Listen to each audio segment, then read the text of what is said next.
Liberal nitwits on The View learn Trump's travel ban is reinstated, epic meltdown ensues.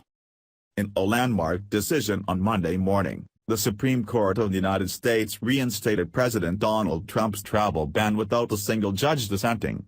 When the liberal nitwits on ABC's The View got wind of this news, a meltdown of epic proportions ensued on the daytime talk show. The Supreme Court will be reviewing President Trump's travel ban fully in the fall, but in the meantime, travelers from Libya, Iran, Somalia, Sudan, Syria, and Yemen will not be able to enter the country unless they can prove they have ties to an entity or person already here. According to Reuters, also going into effect will be a temporary suspension of the United States refugee program. Clearly triggered, Whoopi Goldberg launched in hysterics, decrying, "I just hope that when we go outside today, Lady Liberty has not walked off, because the nature of the refugees they are fleeing. They are fleeing a country which is oppressing them," she added.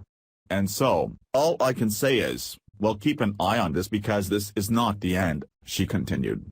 "It's slightly annoying, but it's not the end."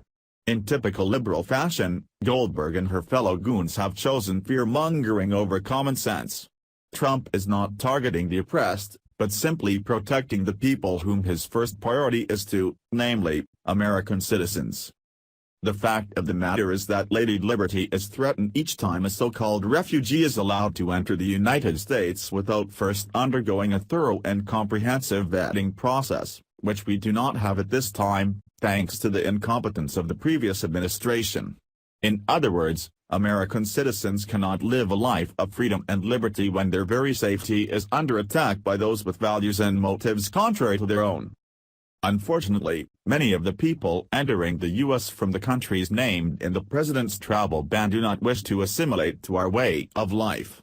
On the contrary, they are dead set on destroying Western culture as we know it. Until we have an effective way to weed out the radicals from those who are truly fleeing persecution, it is not worth the risk to allow anyone and everyone claiming to be a refugee into the United States.